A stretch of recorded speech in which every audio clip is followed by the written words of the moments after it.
have you been thinking about investing in property? Well, right now may be the best opportunity you're going to have. Because since the beginning of the year, I've been seeing 5 specific things that make the current market very interesting. And especially with the conversations that I've been having with buy-to-let investors on a daily basis. In this video, I want to share with you what those 5 things are, but I'm also going to share with you how you can make the most of it. So make sure you stay tuned. I'm going to make 2 statements about the mortgage market. Number 1, in the last 25 years, mortgage rates have been at its lowest on average since September 2021. Now, statement number 2 is most recently, mortgage rates have been at its lowest since September 2022. And which one is true? Well, it's a trick question. Both are true. And buy-to-let mortgage rates in particular are down in comparison to 2022. Now, of course, this was after the mini budget when mortgage rates went through the roof.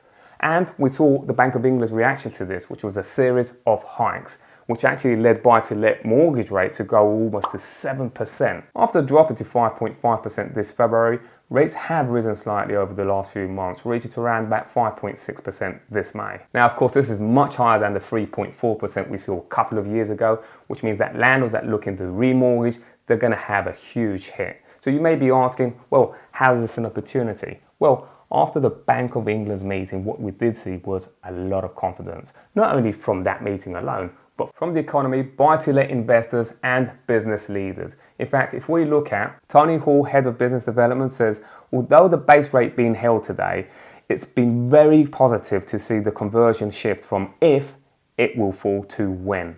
The outlook for the mortgage market remains positive, with mortgage approvals rising for the 6th month in a row in March, and the number of homes for sale in Q1 also rising by 9% year on year. So many property professionals do seem to be on the same page, which is a matter of when rather than if in the next few months. And a lot of people do ask me, Danny, but aren't a lot of landlords selling up and that's why there is a lack of supply? And the answer is there is some truth to that. Some landlords are selling, but they are particularly landlords who have bought properties in the last 8 to 10 years that can no longer make those numbers work. But what we're seeing is actually those professional landlords who have 5 to 6 properties, they're actually purchasing more properties. Last year they had things on hold. Now there's more confidence and they are purchasing many more. So in a nutshell, the coming months are of course going to continue to be challenging for many landlords. However, there's going to be some great opportunities for buy-to-let investors as we see those mortgage rates continue to adjust and more confidence. Make sure you do work with a mortgage broker so you can keep up to date as to what's happening. The base rate stabilised recently, giving lenders the confidence to reduce their rates even more in the first quarter of 2024.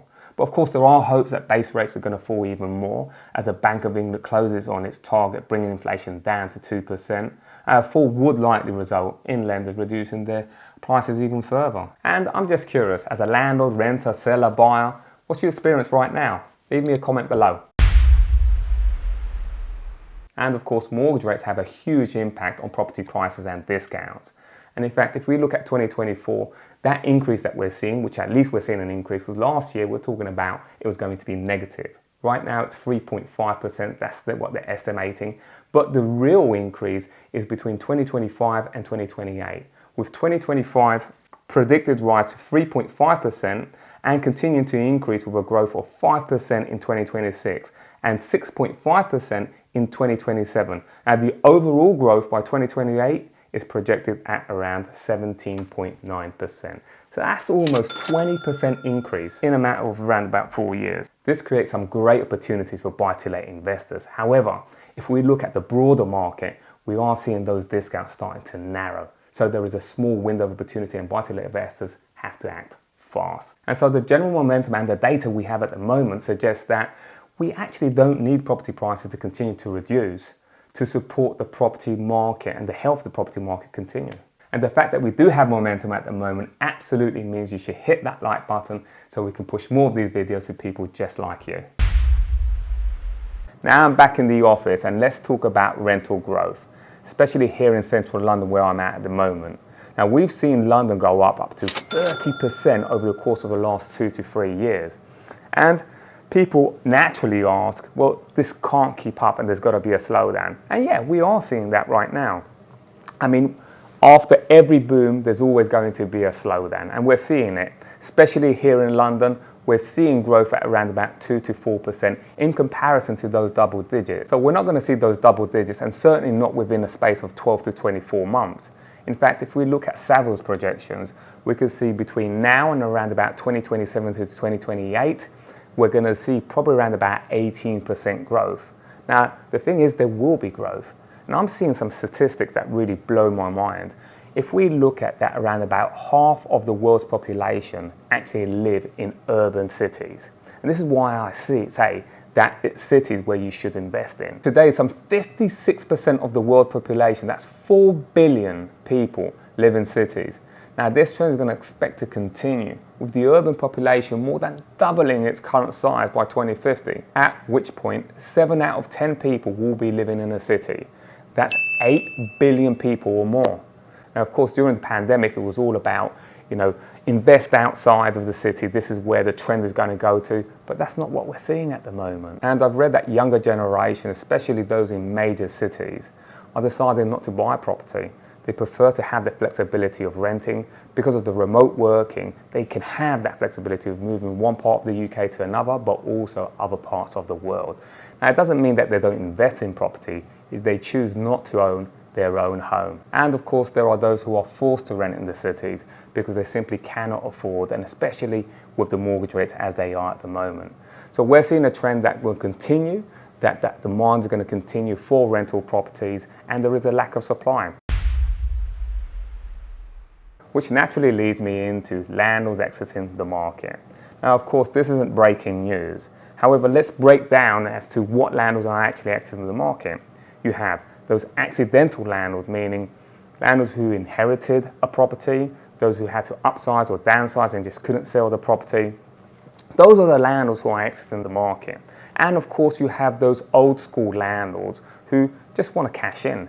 They're getting old, perhaps don't want to leave the property portfolio to family members, whatever that may be, and they're cashing out. Those are the landlords. However, you have institutional landlords, but also savvy landlords who actually want to make it a business, and those are the landlords actually entering the market. So they're making the most of these landlords who are exiting the market, most of the time even purchasing the properties without even going onto the market, with tenants in situ and really taking advantage. So it's a win-win for both parties.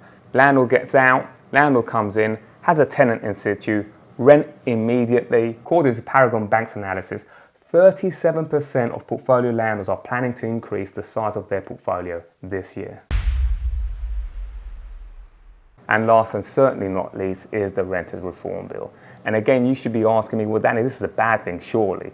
Well, back in 2019, when it was in the manifesto for the Conservatives, they promised this will come about. And for years, we've had this uncertainty. And of course, investors hate uncertainty.